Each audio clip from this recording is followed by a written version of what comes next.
Very, very important day for the entire IBN family, and I'm sure the entire nation, along with all these stakeholders, join in the pleasure that we are feeling at the moment for the journey that we have so gloriously accomplished.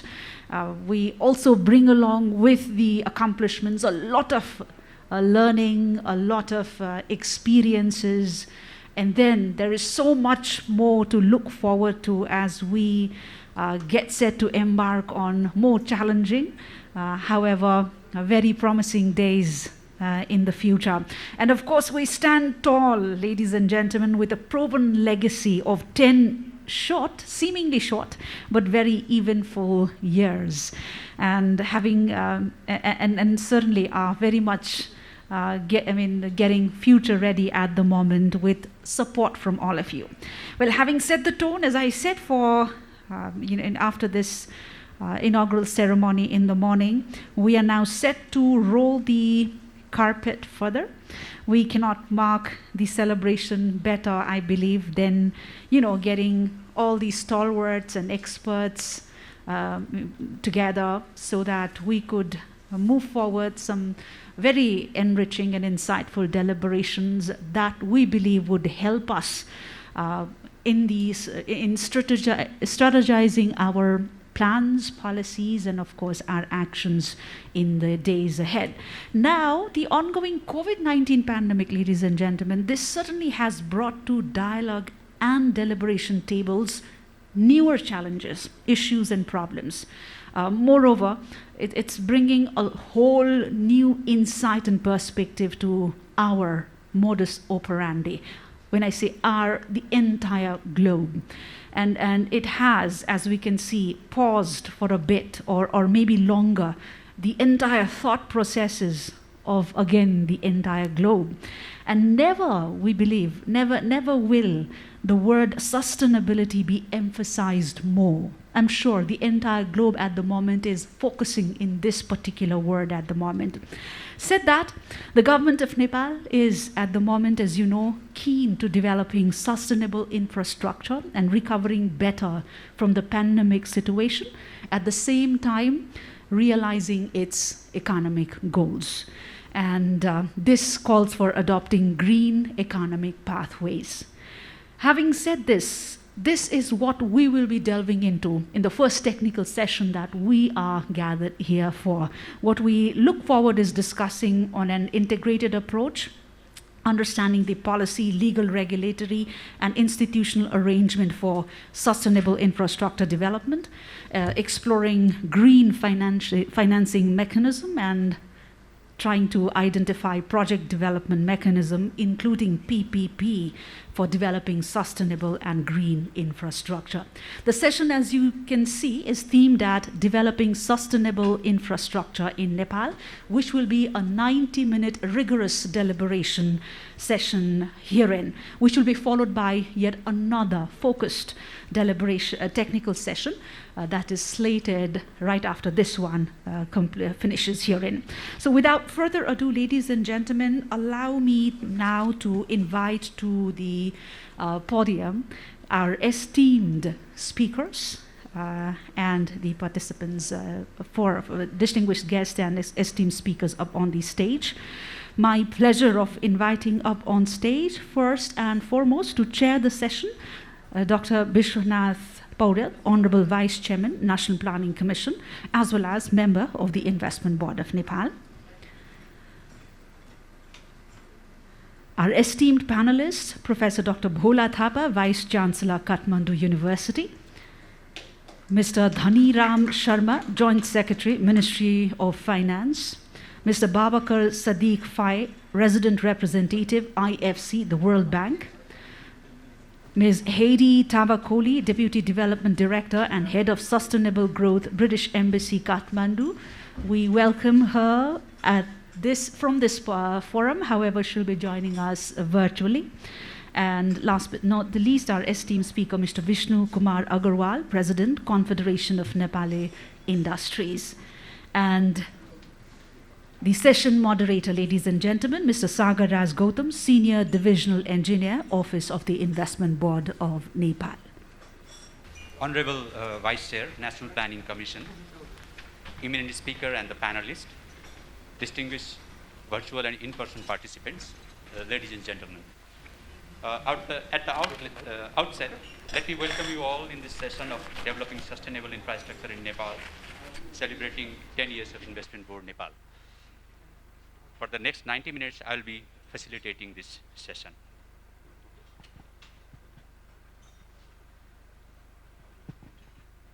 Given the adverse climatic conditions ever increasing and because of its geographical location, our country is in vulnerable environment and we are witnessing the extreme climatic events affecting our infrastructures. Development of sustainable infrastructure is often being seen in relation to the economic pathways. And adopting green economic pathways with innovative opportunities emerging on renewable energy is a key for sustainable infrastructure development, which will help transiting to carbon neutral economy. It is in this broader context, this session will try to delve into sustainable development of the infrastructure in Nepal, vis-a-vis climate change adaptation and mitigation, access to climate finance, and international collaboration on developing green infrastructure. So the objective of the session has already been outlined by Shivani ji. To achieve those objectives, this session has been designed to incorporate one special remark. Then we'll have a panel session comprising of a deliberation on 5 different topics from our distinguished panelists representing academia, government, multilateral financial institution, development partner, and private sector.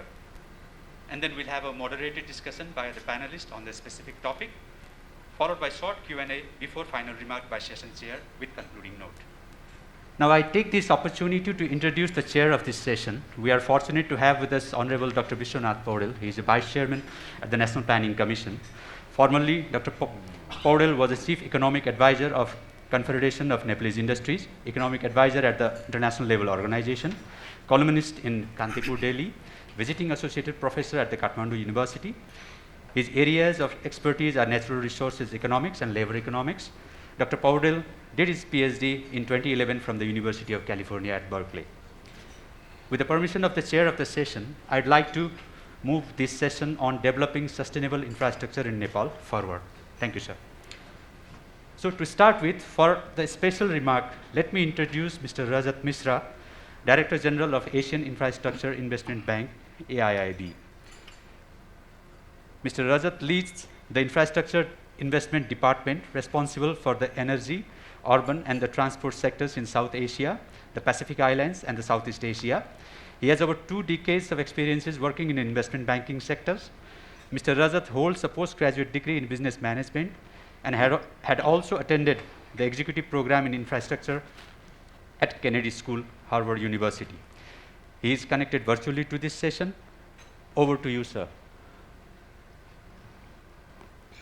Thank you. Honorable Vice Chairman of NPC, Dr. Vishwanath Paudel, distinguished panel members, ladies and gentlemen. It's an honor to be speaking to you, though I really wish I could be there personally in the beautiful valley of Kathmandu rather than virtually. But as we gear up for a post-pandemic world, I hope I'm able to come and meet you in not too distant future.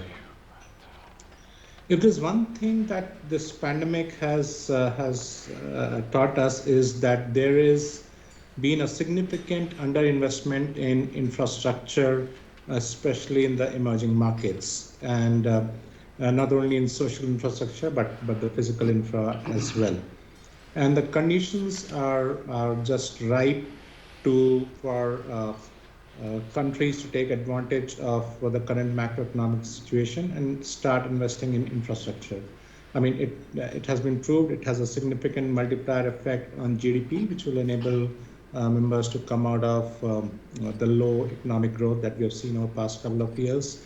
There are favorable interest rate regimes, which are at historical low for some time. Inflation is under control in most economies. So all the macroeconomic conditions point towards increased infrastructure investment. Of course, there is limited fiscal space in the governments. So, which means that governments have to prioritize and review the kind of projects they'll be investing in. And it is obvious that governments would choose projects with the highest economic returns.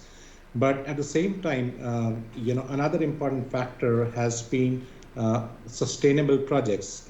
So along with economic returns, sustainability has become an equally important parameter. And of course, then projects that are financially viable can easily be, developed through private sector participation. So each country has to review projects' priorities and decide on how they want to go ahead. And I'm very happy that IBN is taking the lead in this in Nepal. Of course, Nepal has a very unique situation that for its electricity demand, it doesn't consume fossil fuels at all. And given its hydro potential, it has to be, it can be really the hub of for exports of renewable hydro to entire South Asia region, which requires renewable energy considerably.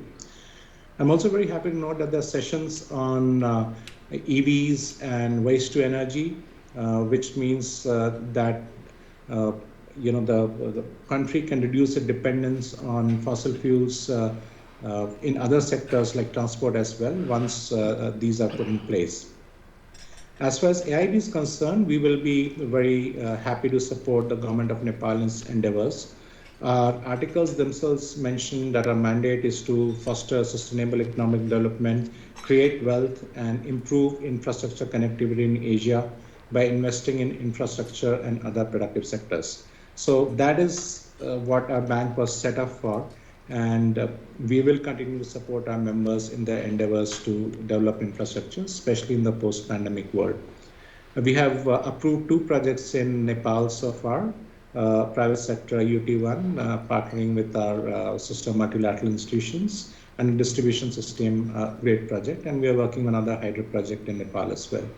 But I would really like to take this opportunity to assure the government of Nepal, all the private sector sponsors, the government agencies, as well as our other multilateral partners, that we remain committed to developing sustainable infrastructure in Nepal, and we would like to hear more about how we can help you.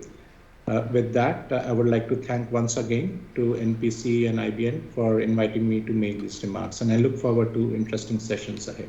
Thank you so much.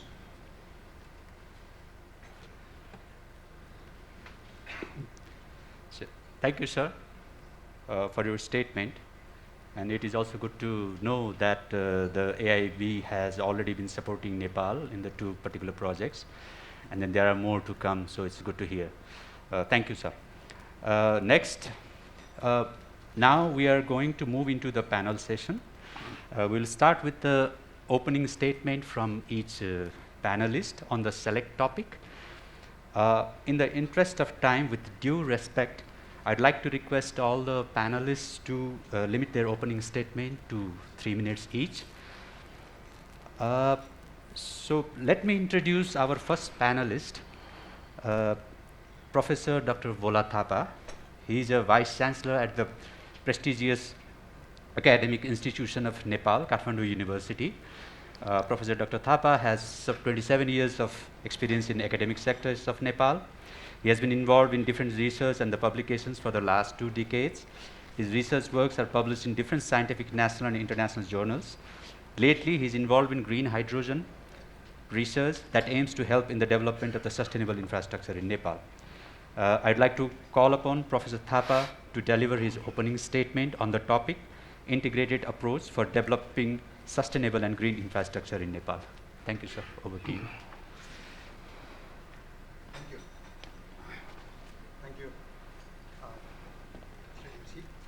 Chairman of the session, Dr. Paudel, and dear participants.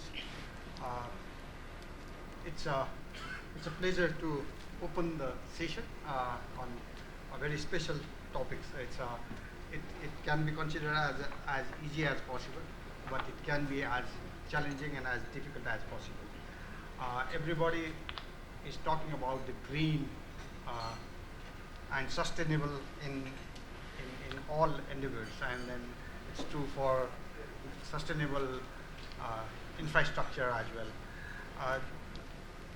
As an academician, as a person leading a university, it's really difficult.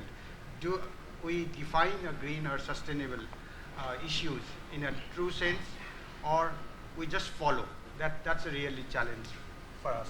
And when we prepare a future engineers or future professionals, if we are clear about what this green infrastructure is, then only I think we can talk about, and then we are we can represent that in a way.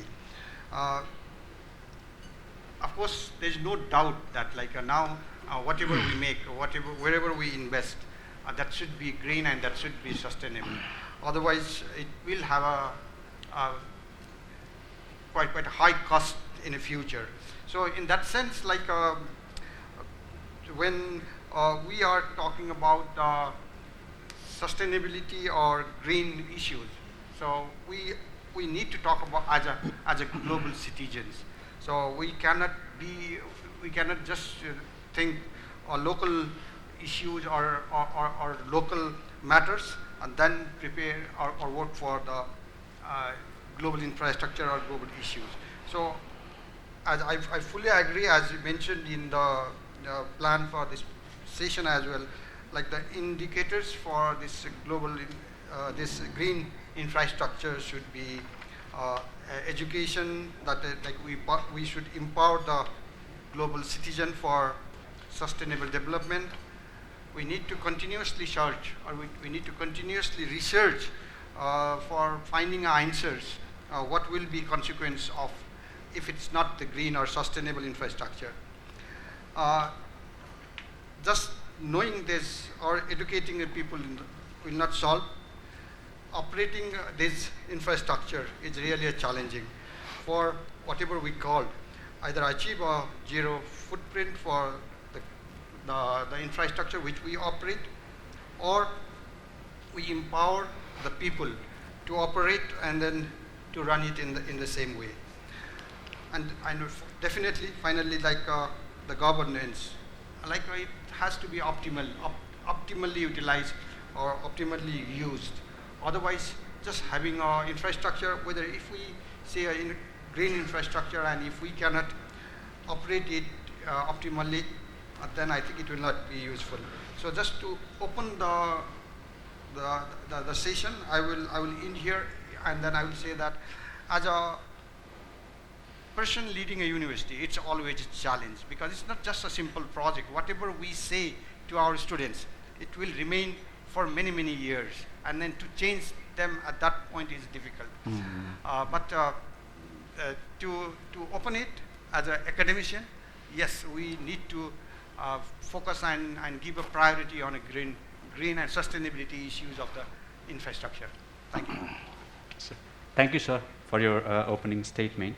Now, may I, moving forward, now may I introduce our second panelist, Mr. Dhaniram Sharma, Joint Secretary of Government of Nepal.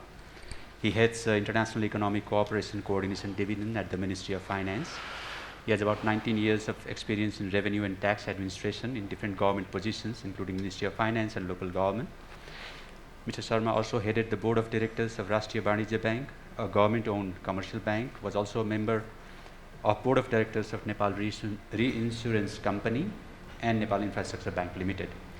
Mr. Sharma holds MBA on Taxation Policy and Management from Japan and a Master's in Economics from Tribhuvan University, Nepal. Now he is pursuing PhD from Central Department of Economics, Tribhuvan University. I'd like to invite you, sir, to deliver your opening remarks on the topic enabling environment, including climate financing and market for the green infrastructure development. Thank you very much. First of all, I would like to thank the organizer for this.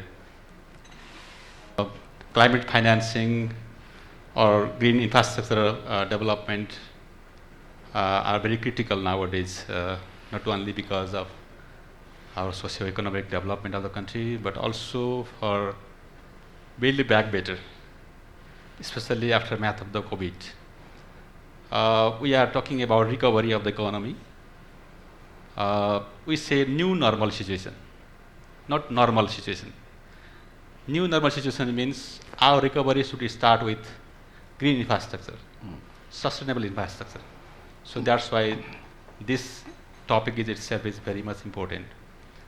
We all know Nepal is one of the climate risk country. We already have experienced some impact of climate change because of our fragile topography as well as biodiversity, low adaptation. So we are quite in vulnerable situation. So how can we finance, or how can we make financing strategy to reduce this kind of impact? I think there are three aspects of this kind of climate financing, in my opinion. One is how can we reduce the emission of the greenhouse? I mean, how can we reduce the greenhouse emission? That is first issue. For this, we have to have one maybe taxation policy to encourage electric renewable energy. Second would be how can we increase the consumption of energy, renewable energy, clean energy. That is one area, how reduce the use of or emission, greenhouse emission. That is one aspect of financing. Second aspect would be how can we implement the activities which are in terms of adaptation activities. We already have the impact of climate change. How can we adopt those impacts? Because our agriculture sector, forestry, water resources are already been impacted. So how can we reduce those kind of risk or impact? How can we adopt those kind of results of the climate change? I think this is second part of our financing. And third would be fresh start. We need to have infrastructure development. We have lack of infrastructure as compared to other countries. So we need to invest in the infrastructure. But how can we build a new infrastructure with sustainable manner? How can we develop this kind of green infrastructure in the days to come? This is another important issue. We need to invest in transportation. We need to invest in airport. We need to invest in green cities, other sustainable tourism. So those are the new areas where we need to start our recovery, which should be completely interlinked with this kind of environmental issues. I think this is the third area where we need to more focus on financing. That's my opinion. Thank you. Thank you, sir, for opening up with the three areas that this topic would cover. So thank you for that. Now moving on to our third panelist, we have with us Mr. Babakar Sadiq Fai. He's a resident representative of International Finance Corporation, the World Bank Group. Mr. Fai has more than 20 years of experience, including 14 years with the World Bank Group, where he has worked in several positions. More recently, Mr. Fai served as IFC Res Rep for Sierra Leone and Liberia. He holds master's degree in corporate and finance law, banking law, and a joint degree in business law. With this, I request Mr. Fai for his opening statement on the topic, developing sustainable and green infrastructure based on PPP approach. Thank you. I hope you can hear me. Thank you, Mr. Gautam. Namaste, everybody. Good afternoon. I'm delighted to be here today. And I would like to open by thanking the organizers and congratulating to IBN on this 10-year anniversary. I wish you best of luck for the next 10 years and lots of achievements. Just in the interest of time, I would like to greet Mr. Podell and all the ladies and gentlemen that are present today without being able to go through the different names as I was advised to do. So maybe just one word on IFC. For those who may not know, we are part of the World Bank Group, as Mr. Gautam just said, and we focus on supporting private sector development, which means that basically, if I can just put it in a summary, the World Bank works with government, finance and advises government. We work with the private sector. We finance and advise the private sector. Now, PPP developing public-private partnership is one of those rare areas where IFC actually deals directly with the government. We advise government on one hand to structure PPPs, and on the other hand, we also finance private companies, operators who are executing those PPPs. And we've been doing this for many years. Now, when we talk about sustainable infrastructure and PPP, I think the first question we should ask ourselves, after agreeing on a definition, as we were just reminded by our colleagues from academia, is how do you attract good investors into this sector? Just a little anecdote. A couple of days ago, we were discussing with some senior business executives in Nepal, and one of them, addressing IFC, said, IFC is making me do so many things to comply with this, with that, but I have yet to see the benefit of that. And he's right. Way before climate became sort of the flavor of the month, we were already, as IFC and World Bank Group in general, very much big believers in sustainable infrastructure. As a matter of fact, sustainable development. If for those of you who know a little bit about us, we have what we call the performance standards of IFC, which are a set of standards on environmental, social, and other aspects that we apply in all the projects that we finance. And on the environmental side, this has been the benchmark actually, not just for us, but across the globe for financiers of infrastructure projects. So they refer to our standards. So this is just to make the point that we have been in this area for decades now, and we continue to do so. And if you look at Nepal, we conducted a study here in 2018. It's available on the web, actually. If you just Google it, it's climate investment opportunities in South Asia. And for the country of Nepal, we have identified, we estimated that there are about 46 billion US dollars of potential climate smart investment opportunities between 2018 and 2030.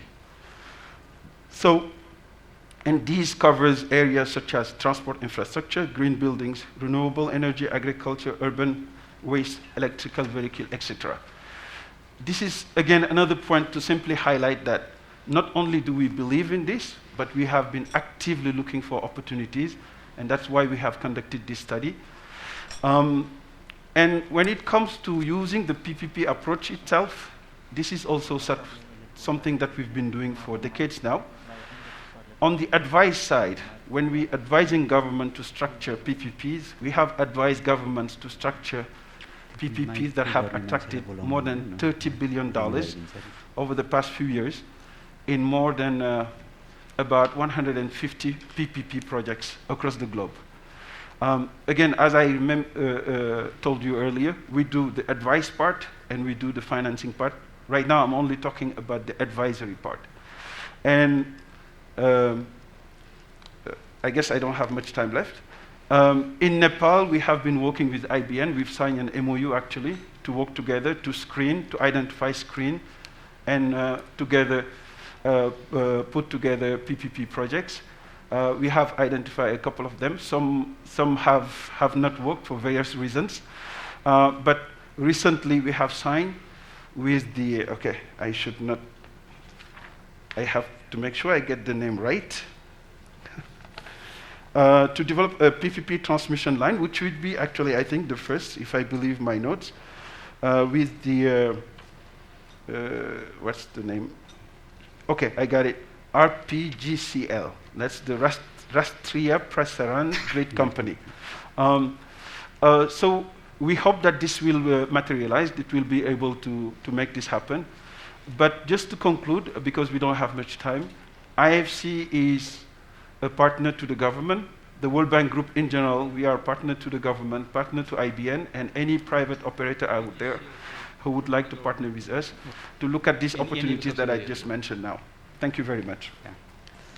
Thank you, Mr. Fai, for opening the topic, and that could be, again, we can discuss in the another, the question and session. So moving on to our next, the fourth panelist, we have with us Ms. Heidi Tabakoli. She is connected virtually from London, and she represents the development partners. She is Deputy Development Director and Head of the Sustainable Growth at the British Embassy, Kathmandu. She has spent her career working on public finance, investment and fiscal policy internationally. Most recently, she led the delivery of the UK's digital strategy for international development to harness digital technology to tackle global poverty and deliver sustainable development goals. Prior to this, she held a leadership position in the Commonwealth Secretariat, Bill and Melinda Gates Foundation, and the Overseas Development Institution in the UK. She holds BSc in Economics and MSc in Development Economics. With this, I invite Ms. Heidi to deliver her opening statement on the topic, fostering partnership and collaboration for developing green infrastructure, including green energy transition. Over to you, Ms. Heidi. Thank you. It's a pleasure to participate in this important event on this noteworthy topic of fostering partnership and collaboration. At the British Embassy in Kathmandu, we recognise the critical importance of green infrastructure and the clean energy transition, and we are supporting Nepal to accelerate progress. As we've heard from other speakers and throughout the day, there is a tremendous opportunity for Nepal to significantly advance its green energy transition. But as mentioned already in this session, in order for the country to achieve its vision to be a carbon neutral nation by 2050, as well as the other targets outlined in the National Determined Contribution, there needs to be a significant investment in the coming years in clean energy. We want to actually recognise and congratulate the government for the great strides it has already made to foster partnership and collaboration for developing green infrastructure. It has worked with foreign and national investors to develop significant game-changing projects such as Arun 3.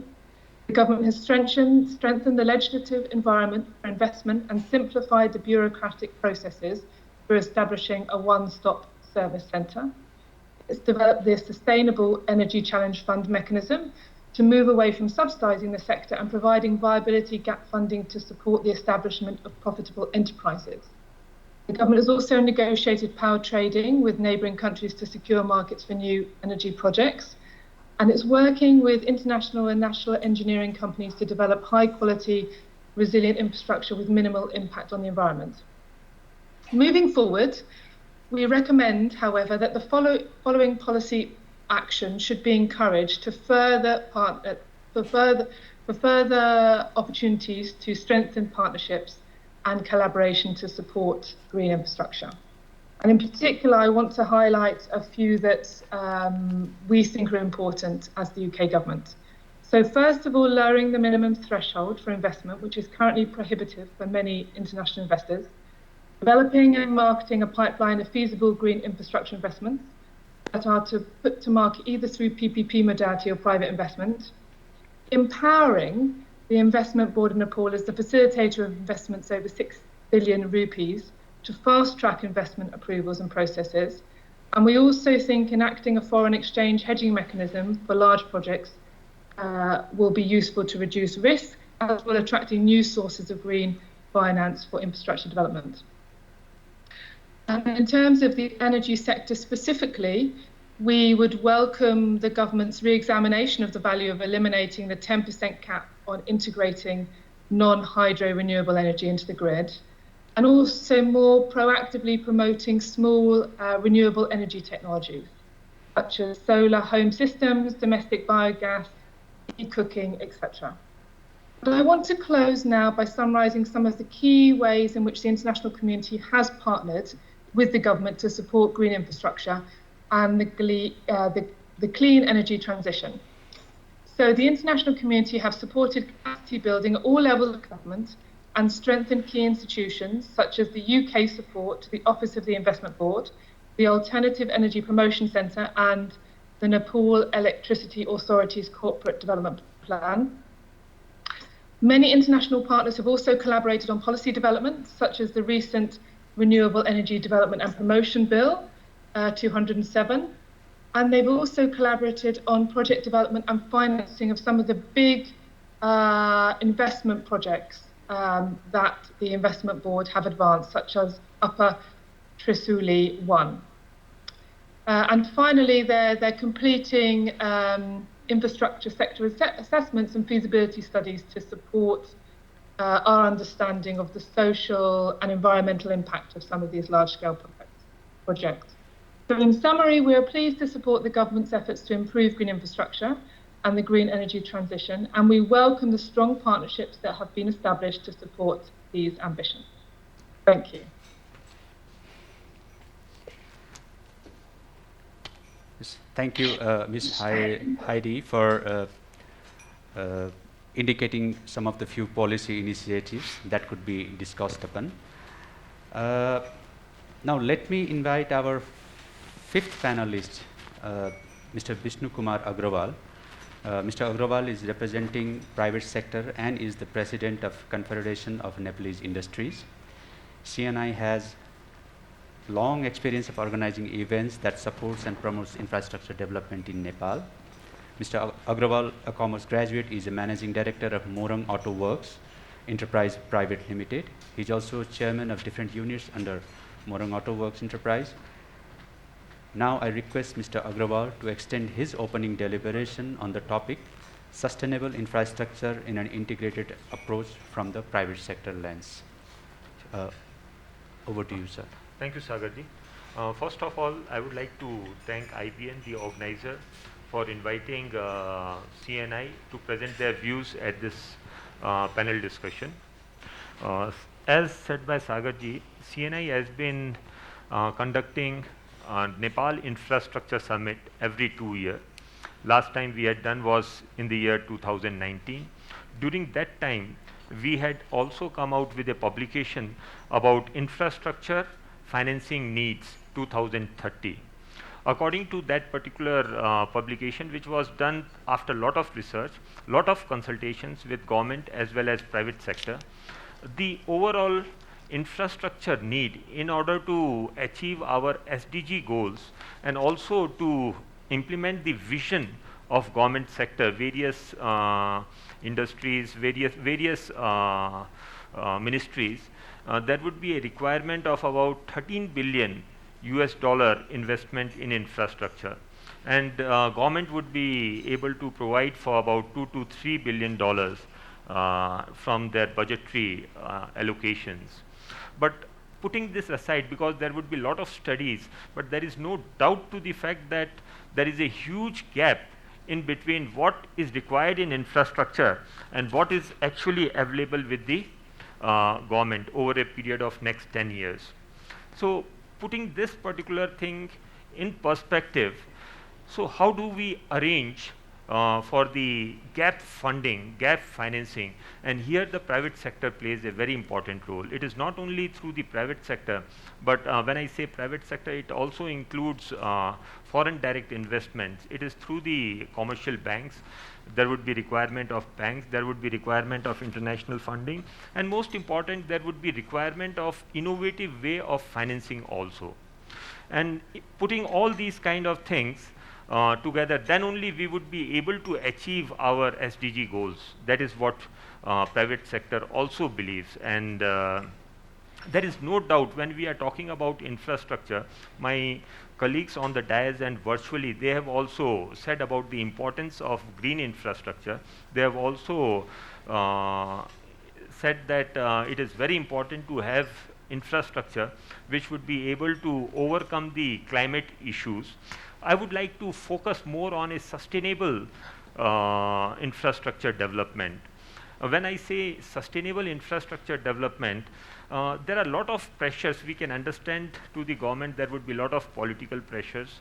There would be a lot of social requirements also, which are very valid also, and which has to be taken into consideration. But we have to also understand that in order to have a infrastructure which is sustainable, it is very important that it should make economic sense. And infrastructure should also facilitate the growth of tourism sector, the growth of agri sector, industrialization of country. It should really build the asset of the country. That should be a very strong focus. As far as industrialization is concerned, our cost of productions are very high. Our cost of logistics are very high.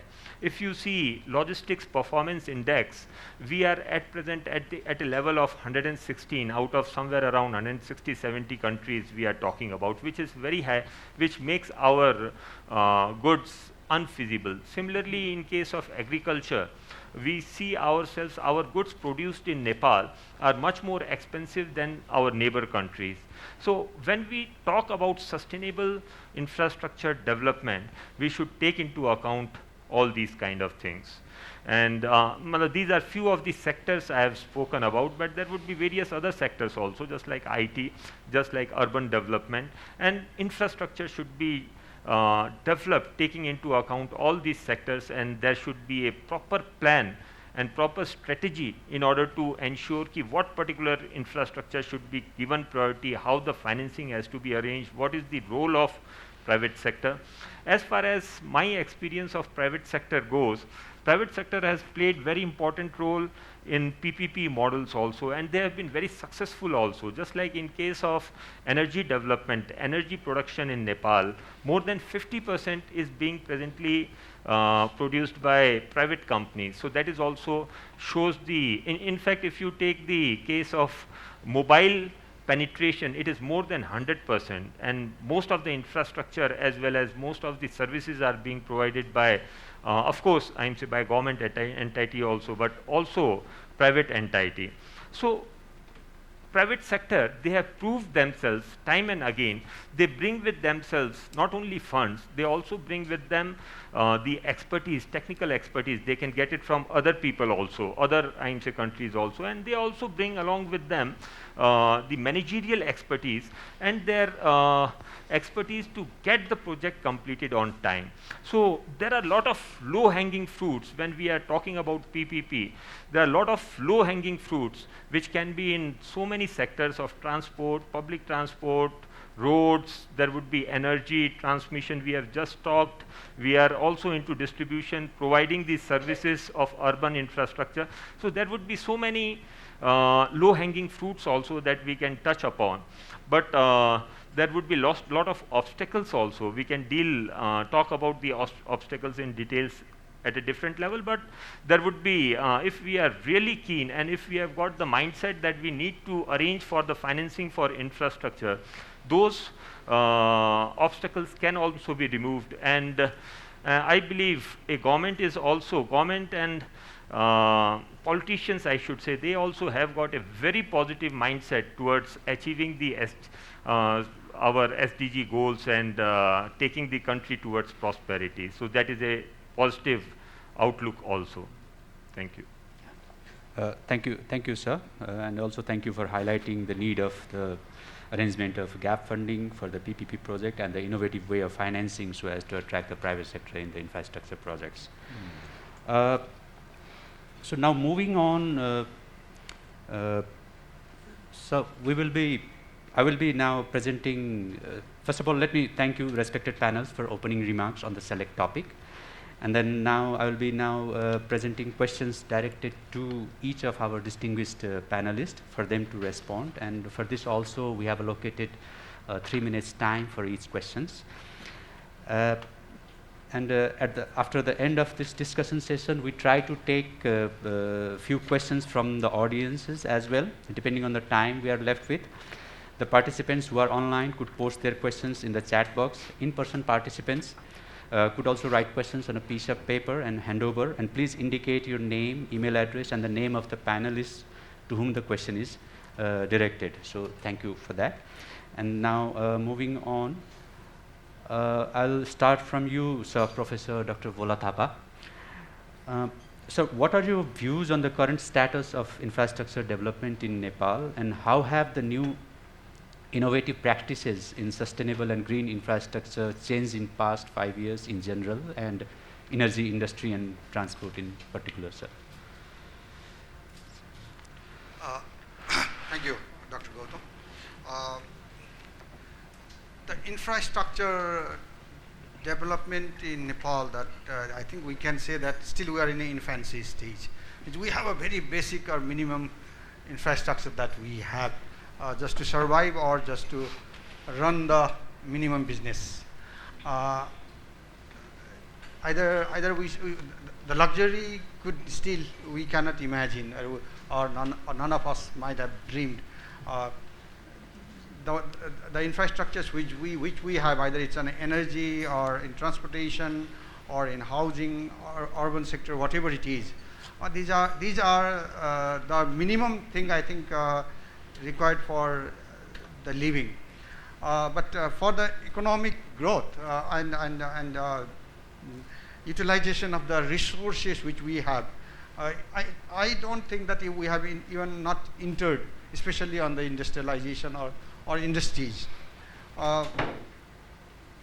When we are talking about the green infrastructure, even I will say that when I represent the university, do we have any green university here in Nepal? Or do we need a green university? The thing which we saw, the way one should lead the way, like the thing starts from there, I think. Like if we ask our professionals or graduates to include something on a green or sustainable way, we have not shown them what exactly is that, and then how do we introduce that. So like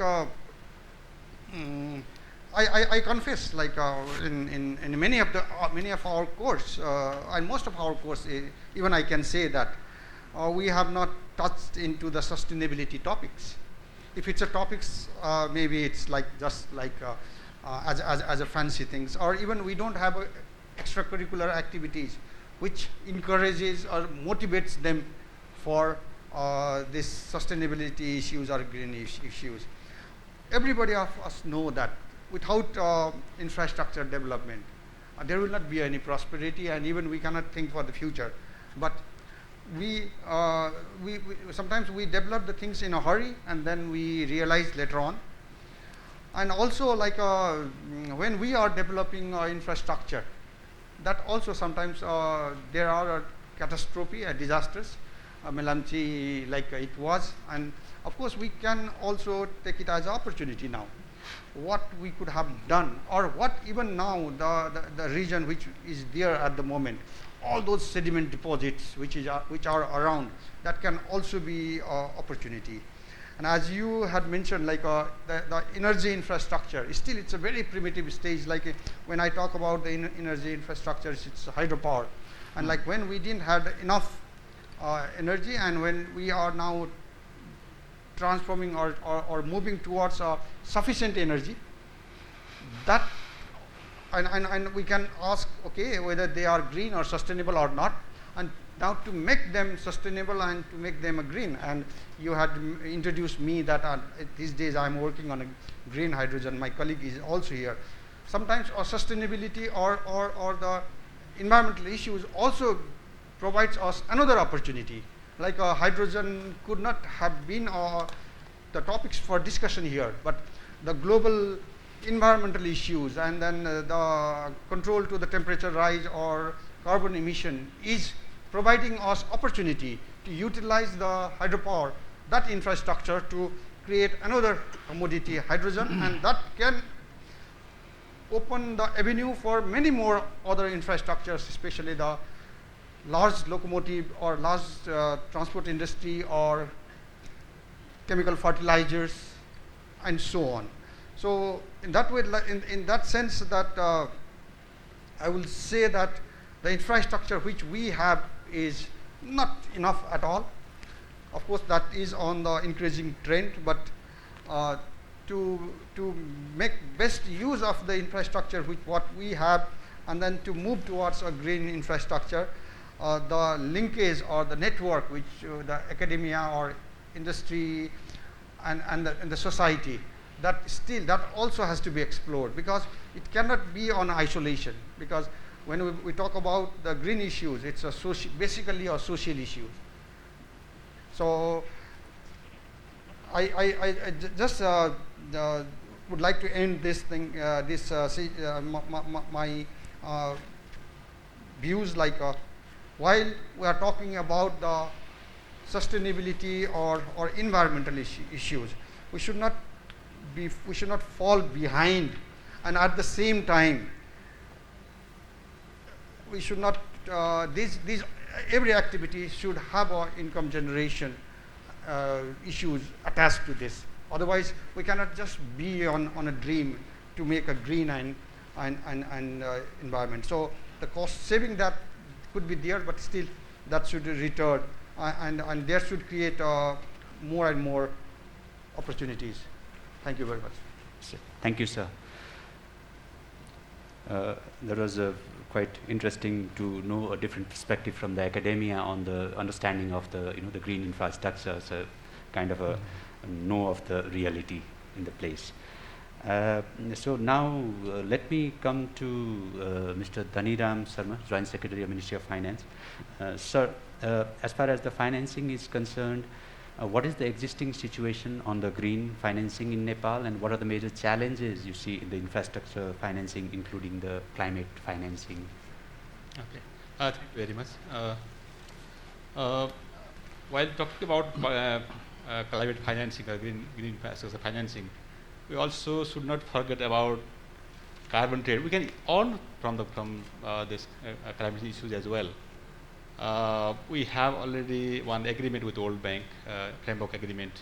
If we reduce our carbon emission, we can earn from the developed countries as well. So we are also trying to explore this opportunity as well. About the financing, the government side, we have some programs implementing by different ministries. We have focused more on renewable energy, clean energy. We have rural electrification program under NEA. That is, the government is trying to provide energy access to every household across the country. We have now 90% people have electricity access, so we need to expand that to 100%. This is one program we have, just for example. Second, we have some program like we have Chure conservation program, very flagship program, which is implemented by Ministry of Forestry, where we are trying to control landslide, as well as trying to maintain water recharge system, as well as trying to control flood and other disasters. Similarly, we have some adaptation program which are also implementing by Ministry of Agriculture and Ministry of Tourism as well. We have some programs in there. And apart from that, we have some program like ADB and World Bank are also supporting, especially in the technical support part. They have also their separate funding on the climate change issues. Nepal Rashtra Bank, from monetary policy side also, we have a priority sector lending program where commercial banks are supposed to provide loan to renewable energy sector, 15% of their total loan to energy and tourism sector. This is one of the example that we are focusing more on renewable energy. Similarly, we have green financing, some fund, climate change related fund, international fund like GCF, GEF, Green Climate Fund, Global Environmental Facility. There we have some fund, but we have not significantly utilized those resources so far. We have some accredited agencies, even in the private sector are also accredited agency. The government is also accredited agency. We are trying to have a better project to utilize those resources as well, but we are in the very preliminary stage. So that's the scenario what we have been doing right now. We have programs, but there is one issue, that is how can we integrate, or how can we implement a comprehensive kind of holistic approach to deal with all those issues. That's I think one issue that we need to more focus on in the days to come. So while we talk about challenging, I think one challenge is how can we sensitize the issue? I think this is very much important. Private sector is a big element of this development activities. Private sector is a big component of the economy. So how can we sensitize private sector so that they can use their new technology, green technology in their business, not only infrastructure, in their own business as well. Second, we can also attract private sector in infrastructure projects, as private sector representative Babakar and Vishnuji already mentioned. So how can we motivate them to invest in the green infrastructure? This is so this is one issue. How can we sensitize the issue? Not only in the private sector, also for in the government side as well. We have federal government, provincial government, local government. There are number of spending units. How can we sensitize all those spending units so that climate issue is very much important? We need to take climate change issues into account while we financing, while we selecting the projects. So this is very much important, I think. Second is we have kind of lack of capacity, lack of technical capacity, especially for the new projects, new green projects. How can we design those kind of new projects so that we can properly handle the climate change issues? When we design the new projects, I think especially when we talk about this international fund, we always suffer about this technical capacity. How can we protect the glacier lakes? How can we protect other some environmental disaster risk in other projects? So we have quite lack of capacity in this regard. And third is how can we onboard the private sector? This is another important issue.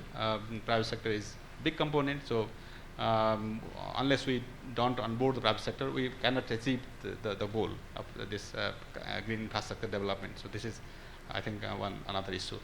That's what I want to say. Thank you. Thank you, sir, for highlighting on the existing situation and a few of the challenges that we need to overcome in the days to come. Thank you, sir. Now I come to Mr. Babakar Sadiq Resrep from IFC. I have a question for you, that what are the factors that facilitate the implementation of green infrastructure, and what are the barriers that the countries like Nepal is facing? Thank you for that question. I know my middle name is always hard to pronounce, so it's easy to say Babakar, just Babakar. Okay. Thank you for that. So I would pick up where the Joint Secretary left off with regard to green finance. So in Nepal, IFC recently we have worked with one commercial bank, NMB Bank, to provide them with a loan, with a facility that will be partly focused on climate smart investment. One of our private equity investment also, we have invested in 2 funds. One of them is also focused on green finance, on climate smart investments. So there are various aspects to this. Earlier I talked about all those opportunities that we have identified in terms of green opportunities, and CNI also in their studies have done the same. The question is, how do you now unlock those opportunities and make them, translate them into concrete projects? One of our flagship investment in Nepal is UT1, the hydro project that you probably know of.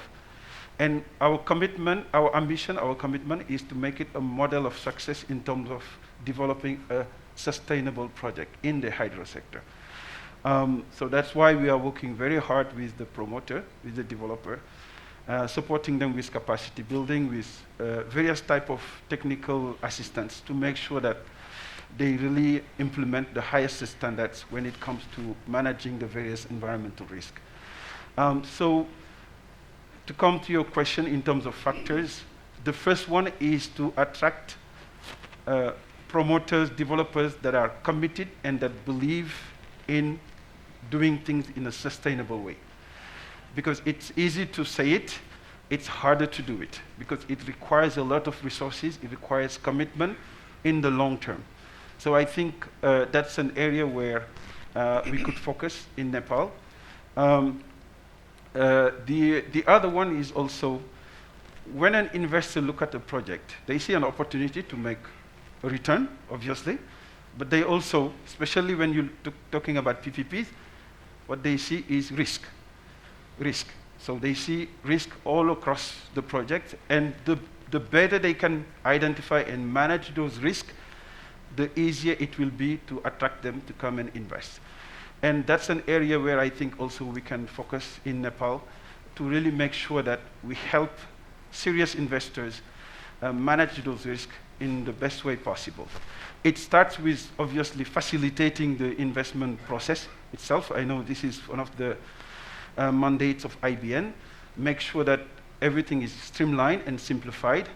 Not everybody can, every time you have a problem, go and knock at the door of some senior official or a minister.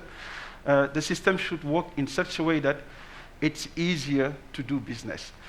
And one of the best way to attract more investors is actually that the investors that are in the country, right now I'm talking about foreign investors, but it's valid also for domestic investors, are the best ambassadors to attract more investors. If their testimonies about the country, about their experience is positive, then you will have more investors coming. The other element is really raising awareness about why it's good to do things sustainably. I mentioned earlier that example of that operator that have been complaining that IFC is making him do too many things to comply with so many standards. And this is an area where I think government can also help focus a lot to really raise awareness about why it's important to do things sustainably. I think in a country like Nepal, where you have suffered the unfortunate situation of the earthquake, with all the impact of that the climate change is having on the country, that business case, I think, should be something that would be relatively easier to make in this country than other countries. And then the other thing is incentive. So if I'm an investor and I have options, I can go to another country or another part of the same country in Nepal where I don't have to worry about sustainability and all these issues. Why would I go and invest more resources and face more challenges in trying to do something sustainable, right? So government in its policies and its strategies should also try to find ways to put in place incentives for developers to go into certain sectors to develop projects in a certain way so that they will feel supported and they are interested in going there. And then the other one at the more sort of technical level, there is a need, I think the Joint Secretary mentioned it earlier, about building the capacity of the different government agencies to help build a good pipeline of bankable projects. Now, they don't need to be 100% ready, but at least I think the basic elements and the basic information that an investor needs should be there, and then they can use that to build and develop a project. So these are some areas where I think some factors that could help in really developing more sustainable infrastructure in the country. So let me stop there for a moment. I can come back if you want. Yeah. Thank you, sir. Thank you. Now my next question would be to Ms. Heidi Tabakoli. I think she is still online. If she can hear me. What are the overall perspectives of development partners on Nepal's green infrastructure development potentials and its realization? Ms. Heidi, over to you. Thank you very much. I think development partners as a group are very aware of the large opportunities, significant opportunities for Nepal to really leverage additional resources to expand its green infrastructure and use that to support the clean energy transition. And as mentioned already, there are a number of partnerships that have already been established to support Nepal in terms of its policy, programs, and investments.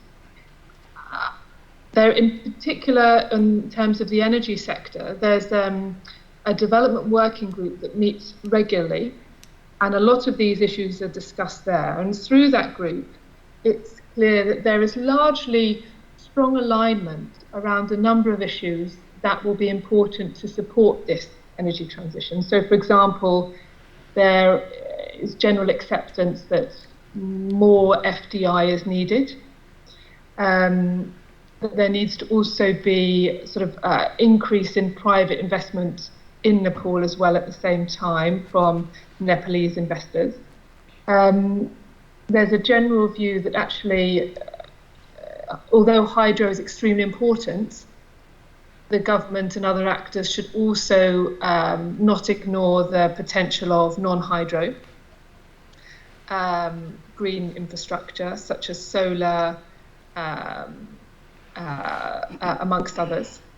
And I think everyone is sort of largely agreed that it's really important to support the government structures and the new devolved powers in the government to deliver on this agenda. So supporting the government at the different levels.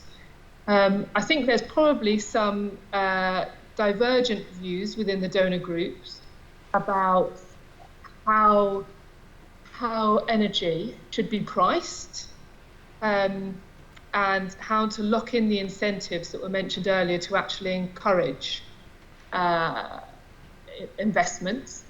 There's probably some divergent views on what those incentives should be, but on the whole, I think it's quite clear that there is a strong support across the donor community, that there is huge support. There is sort of strong recognition that that the country has a huge opportunity to advance this agenda, and that donors stand ready to support it. Yeah. Thank you so much.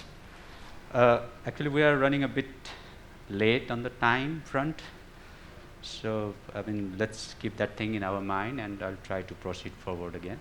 The next question would be to Mr. Vishnu Kumar Agrawal. Sir, where do you picture yourself in the sustainable infrastructure development process as a private sector? I think I have already said about the lot of the kind of roles private sector can play in development of sustainable green infrastructure. I would also like to say a few of the initiatives that has been taken by CNI. We have got one energy efficiency desk at CNI, and we continuously conduct energy audit in industries and give our suggestions on how to improve the efficiency in this particular field, and how to save energy. And a lot of programs are being done in order to create awareness about the environment as well as energy efficiency and how we can reduce the carbon emission. A lot of programs are being done in this particular aspect also.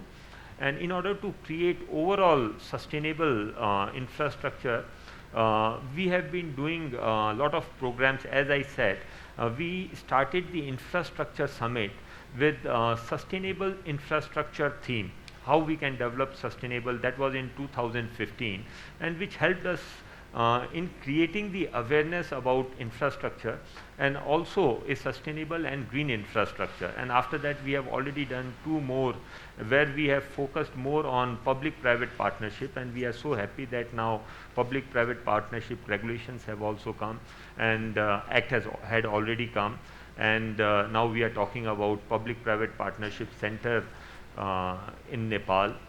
And apart from that, CNI itself has got a very strong energy cell as well as infrastructure cell in our organization, where we constantly call experts and give our views, and we do workshops relating to infrastructure. But what I believe is that private sector can play a very important role in financing of infrastructure.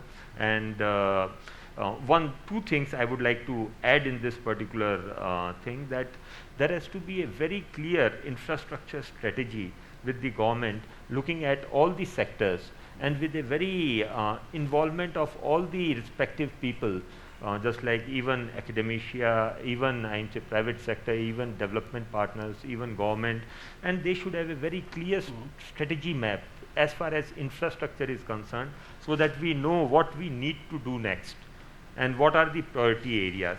Second thing is that we should have very good project banks. When I say project banks, it should not be at the level of IBN only. It should be at the level of province level, at local level, even at all the ministries, so that we are able to get in private sector more involved in these things, and we are able to call more FDIs also in this particular thing. So all the other things, just like I'm saying, long-term investment instruments is required, because there is some kind of mismatch of tenure of funds which our banks have and which infrastructure requires, infrastructure project requires. Then there are a lot of things that we can learn from our neighboring countries and developing partners also, because they also have lot of how to do commercial blending and how to bring the this infrastructure project in implementation. So there are a lot of things which can be learned, which can facilitate the infrastructure private sector investment in this particular sector.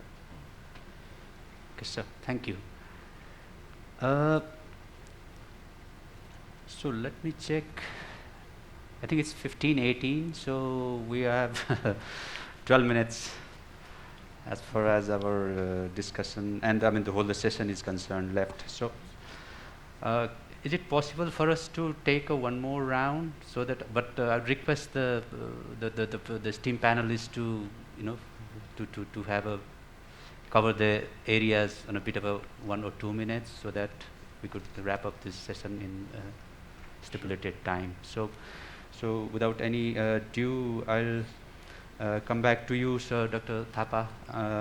If you could elaborate on the relevant research on the green infrastructure in Nepal, and how can those research could contribute to the integrated infrastructure project developments in terms of technology.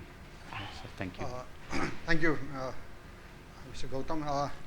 Again, that like I would regarding research and then the activity on teaching learning, I would say that like we have to show the way. One should lead the way. That's the best thing. And then it's a continuous process. The thing which is just self-sufficient for us for today may not be sufficient tomorrow. So then the sustainability issue is also, so that the definition could go on changing. So in that way, like when we talk about the sustainability, normally we talk about the or green, we talk about the energy part. And what I feel is, especially on the material part, we are not talking much in this country. And like the most of the energy consuming industry here in Nepal is cement industry, and then some of the steel mills. When we as the chairman of the CNI mentioned, like President, we are talking about the efficiency of the energy utilization, but we are not talking much on replacing the fuel source or the energy source, which can be more green. So of course, again, that has to be sustained. And you have also mentioned that the cost of production is here in Nepal is so high, we cannot think of replacement of the fuel source or the energy source. And when we are talking about the green infrastructure, and I would not hesitate to say that we have a very limited knowledge on especially the material resource which we have in the country, especially the geology and the mining and the mineral resources. What happened in Melamchi and then those areas is also that we had a limited knowledge. So we should not hesitate to invest on producing a knowledge and producing a people for future. So it might appear as it's expensive to invest on a people for the time being, but that will give a very high return. Whoever pays, I don't know, it's a parent, it's an industry, or it's a government, but somebody has to pay for the education and prepare for future. Otherwise, we will have a continuous disasters. Thank you very much. Thank you, sir. I'd like to quickly come to you, Mr. Babakar. I mean, how do you see Nepal's readiness for the, as the IFC has been here in Nepal for quite some time and has been involved in few of the projects, how do you see Nepal's readiness for the sustainable infrastructure development in the PPP, including sort of green infrastructure projects? Thank you. I think maybe I'll be repeating myself a little bit. Yeah. What we need to do is to go from sort of the public statements, the policy statements, and the framework that we have in place now for PPP. That's a great progress. Move from there to execution, to really making sure that we have the pipeline that I was talking about, and make sure that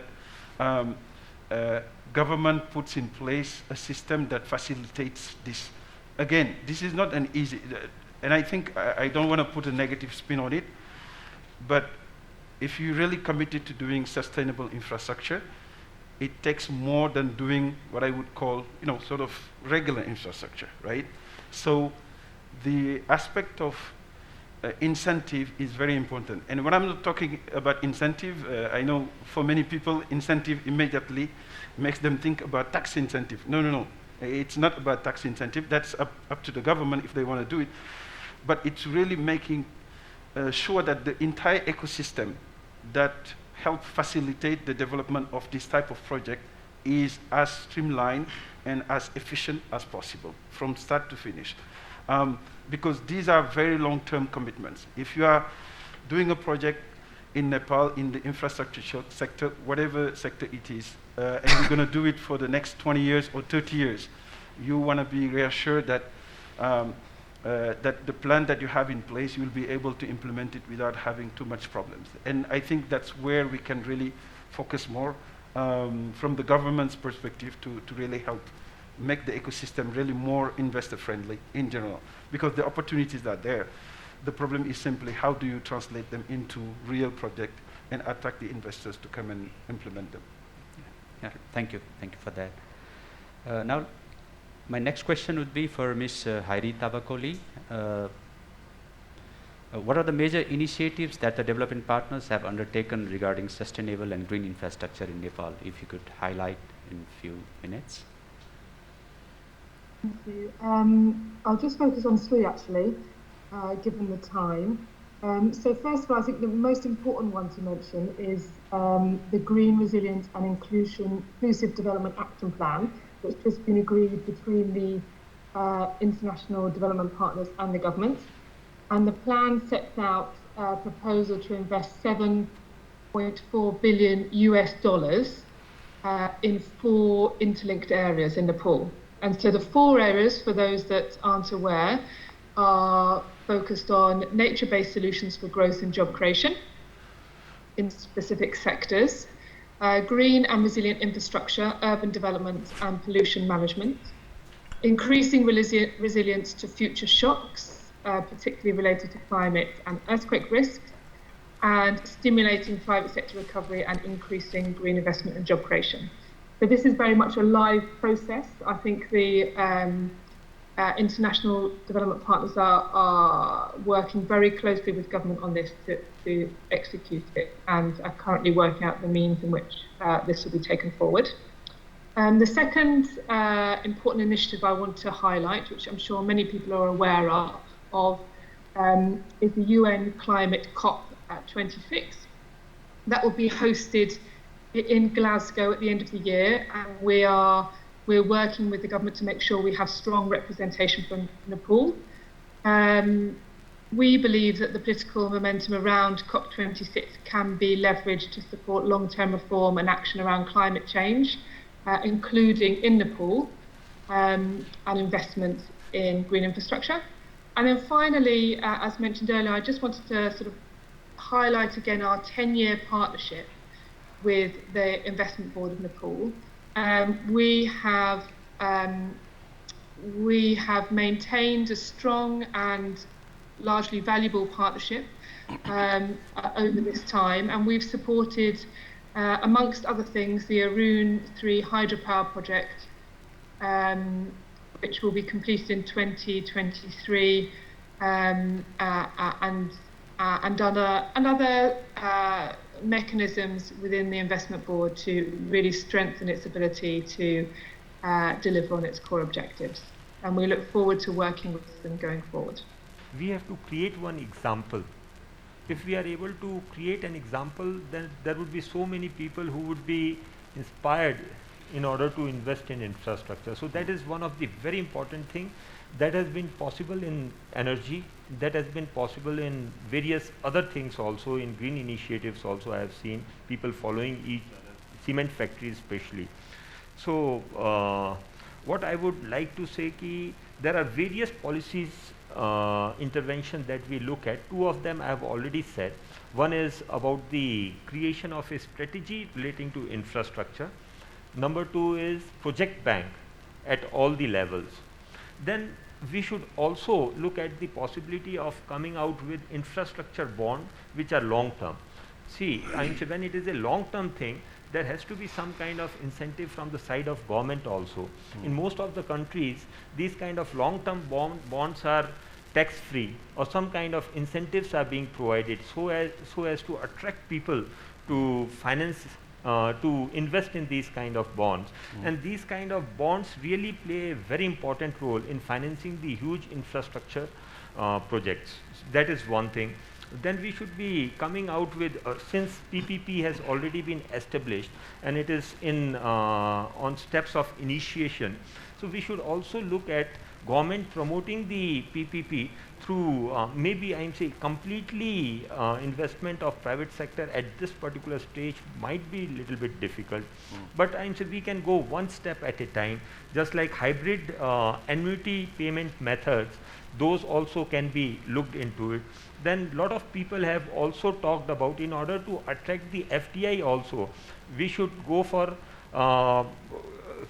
country rating also. That is also very important. And in order to get the financing from outside also, this is also one of the big hindrance that we are facing. Hedging fund, although we are talking about, but certain parameters have not yet been fixed. If we really want to promote the FDI, hedging funds modality also should come very important, and it should come as soon as possible. Procurement Act, and we know that whenever we are choosing any employee of our organization, we don't only look at the cost, but we also look at how important, what kind of contribution he can make. So those people who have got a very good track records, and those people should be given preference even at the some cost is involved in it. Then one of the, in the morning plenary session also, it came out that getting the land for the projects is one of the biggest challenge. So we should really look at some kind of reform on land acquisition. And of course there is also very important that we should be able to build the capacity of our contractors in order to execute larger projects. And what needs to be done is that also extending the, giving them more and more preference and making them do those kind of projects with complete responsibility. So these are few of the areas where we would really like to, like that government to work on and encourage the private sector, especially in the field of road and bridges and connectivity. If they are able to create one example, then it would really make a lot of difference in the whole environment itself. Thank you. Now, lastly, I'll come to Dhaniram sir. I think we have heard a lot about on these things. So how best from the government perspective we can explore the market for the green infrastructure financing, and is there anything that needs to be done from the government side to sort of streamline all these issues that we've been talking about? So thank you. I think Vishnuji has covered many issues that need to be expedited or to move forward. I think we need to divide two issues here. One is how can we reduce the financing gap? That's one issue. We need sustainable infrastructure. We need green infrastructure. But how can we fulfill the financing gap? This is one issue. I think in this issue, as Vishnuji mentioned, there are some options we have. One is how can government can co-invest in some projects with private sector. This is one possibility. We have through equity or through debt, we can develop the co-investing project, because the green infrastructure are quite expensive in the beginning because it's new technology. So private sector would have some lack of resources, so we can co-invest in the infrastructure, this kind of sustainable projects. Similarly, we can also issue, as Vishnuji also mentioned, we can issue some long-term bond, green bond, infrastructure bond. It would help to reduce this kind of financing gap.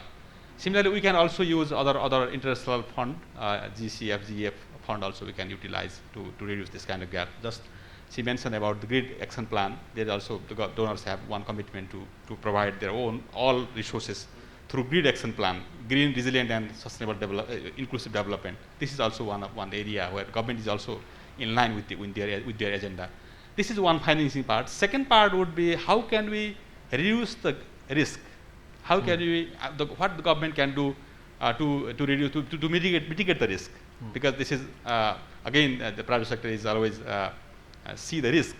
So government can provide some kind of schemes, insurance schemes, hedging as he mentioned, so that we can private sector will be more encouraged to invest in the infrastructure sector. Similarly, we can provide some loan guarantee or some can provide some revenue guarantee so that they can invest more. Even in the developed countries, government can finance, government can provide some grant as well. But I know even in the very attractive project, we can do that. We can provide some visibility gap funding also to the private sector. So there are so many options. But we need to do it. Now we don't have this kind of very comprehensive framework, financing framework, but we need to develop, we need to onboard the private sector to really achieve the sustainable infrastructure development in the days to come. Thank you, sir. I think this comes to the end of the panel discussion, but unfortunately, I mean, we are already 3:30, and that's the time where we are supposed to leave this room, because at 4 o'clock we have a next session. So I think, sir, we may not be able to take the questions. So in that case, what we suggest is that of course there will be so many questions that we have online as well as in-person questions. We will take that, we will be collecting those, and we will be forwarding them to the respective panelists, and we'll try to get those answers from you. So that we will assure from Office of Investment Board, Nepal. So with that, now, and I also would like to appreciate the pertinent points and the deliberation coming out of the eminent panelists. So now we move to the closing of the session. So from my side, I'd like to thank all the esteemed speaker and the panelists and the distinguished audiences for bearing me during this session. My job as a facilitator has come to an end. And before that, and without any delay, lastly but not the least, I'd like to call upon Honorable Dr. Vishwanath Paudel, Vice Chairman, National Planning Commission, and the chair of this session, to extend his impression on the overall discussion and deliberation, his thoughts, along with the closing and the concluding remark. Sir, over to you. I hope you can listen to me. Is it okay? Is it audible? Good. Thank you. Thank you very much. The session was very insightful. I was initially thinking of summarizing it at the end, but I quickly realized that I won't be able to do justice to this very insightful session. So let me just make 4 comments at the end. The first one is about developing sustainable infrastructure in Nepal. I think in the time of disasters, we actually feel the need. Every year during the rainy seasons, we feel that most of our rural roads, they are fair weather roads. I think 70% of them are fair weather roads. These roads don't have very good quality. The strategic roads also don't have very good quality. We don't get speed. During the rainy season, we actually have problem even when we try to drive them, drive on them. So I think we need more investment in transportation sector to make them resilient, disaster resilient, and all that. Also in the energy sector also. I think in energy sector, we basically have renewable resource.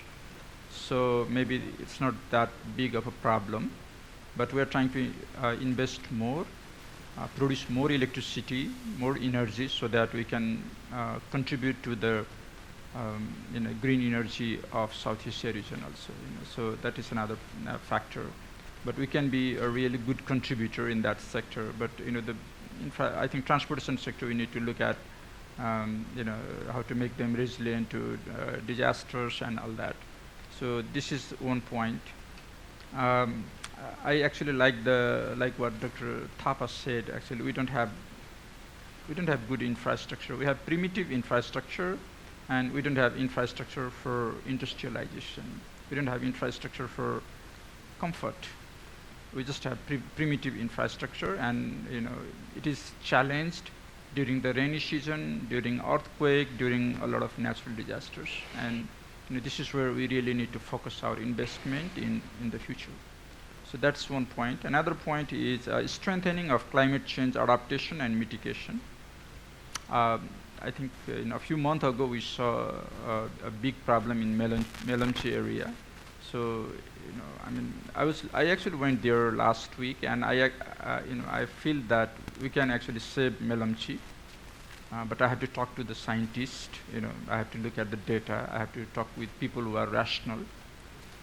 But what it taught us, and not only I went to Melamchi, I also went to Koshi River and Kamala River and other areas, and we are losing a lot of land. A lot of good quality lands. A lot of our poor people are living in the river banks, and they are suffering also. And so, in the interest of public welfare, and also to protect the assets invested by the government, we need to strengthen our adaptation and mitigation ability.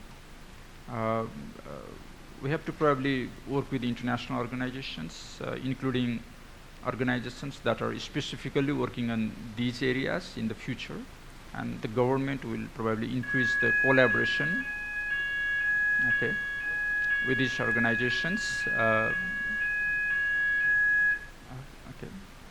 So the third point is getting access to climate funds, actually climate finance. I was hoping to hear more about this actually in this session. I think the multilateral development banks in 2020, I saw one report by World Bank or something. They extended more than $38 billion to low-end developing countries on climate finance. I don't think we have used sufficiently of that. The Nepal probably can do better in getting that fund, and maybe other banks are also being more interested in devising climate finance. We actually have a very strong, very good financial system in our country also. We have almost $40 billion in total deposits in our banks. Only commercial bank, maybe all of them. But so we can actually introduce some regulations. Joint Secretary Sharma said that 15% of our lending is mandatory. It's mandated to go to clean energy and related infrastructure, but we can do more on that. So that is the third part. And the fourth part, which we talked a lot actually, was about enhancing international collaboration for developing green infrastructure. This is where I think we can do a lot more. A century ago in Nepal, we wouldn't be probably talking about sustainability of infrastructure, because we didn't have road. We had very primitive source of indoor fuels, fuels, let's say, and they were all sustainable. When we introduced modern technologies, that's when we started thinking about, are these roads good enough? Are they too difficult for our fragile mountains? Are our source of energy sustainable? Can we afford them all the time? So with that, with our pursuit of comfort, we started using sources of energy that are not sustainable.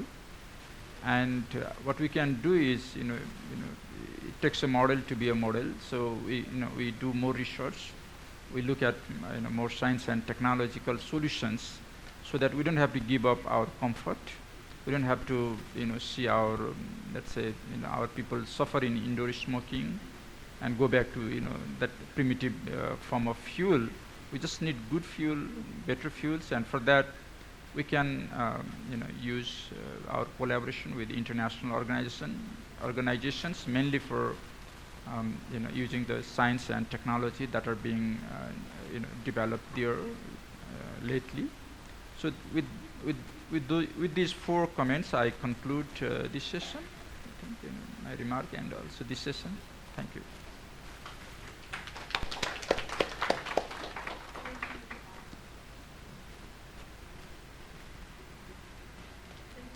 Thank you indeed. Thank you to the distinguished panel for this very, very insightful, enriching, and a very thought-provoking session. In fact, the topic that we picked certainly demands utter sensitivity and a lot of thought and expertise to come out with the aspired output that we've been looking for. And I'm sure this 90-minute session is not at all enough, because it's itself a topic which is pretty much huge and demands humongous efforts, but most of all, what it calls for is collective efforts and commitment, while demands from us to do our bit in our own position. So we try to put up a very a good package of distinguished panelists representing the key stakeholders in taking ahead the economic goals of Nepal or any country. So, and on behalf of IBN and the forum here, let us extend our esteemed and distinguished panelists a deep-felt thank you. And to give away the appreciation and our formal gratitude, I have the pleasure of inviting up on stage the CEO of IBN, Mr. Sushil Bhatta. Ladies and gentlemen, this is from the IBN family, presenting to our distinguished panelists or members of this very distinguished panel for the valued time, expertise, thought, and perspectives and the insights they have contributed to the panel. And as you all know, this is something that we're collecting so that this could align and help us strategize our future policies, plans, and programs. So I request Mr. Bhatta to make a presentation first to the session chair, Honorable Dr. Bishwanath Paudel, the Vice Chairman of the National Planning Commission, also the member of the Investment Board, Nepal. Thank you indeed, sir. To our distinguished panelists now, namely Professor Dr. Bhola Thapa, the Vice Chancellor, Kathmandu University.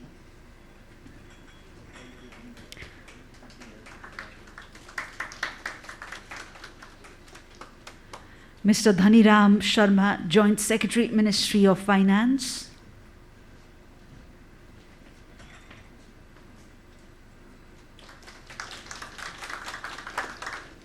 Mr. Babakar Sadiq Fire, Resident Representative, IFC, the World Bank.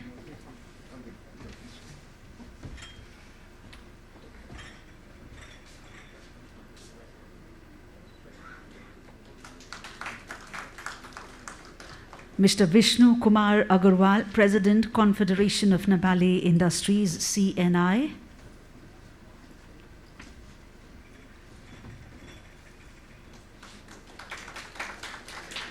We also send our appreciation and gratitude to Mr. Rajat Misra, the Director General, Infrastructure Investment Development, Asian Infrastructure Investment Bank, and Ms. Heidi Tabakoli, the Deputy Development Director and Head of Sustainable Growth, British Embassy, Kathmandu, who were connected with us virtually. And last but not the least, the session moderator, Mr. Sagar Raj Gautam, Senior Divisional Engineer, Office of the Investment Board, Nepal. I request all the distinguished panelists to kindly step forward for a quick group photograph, please. And yes, one more time from the entire IBN family, our deep-felt gratitude to the panelists.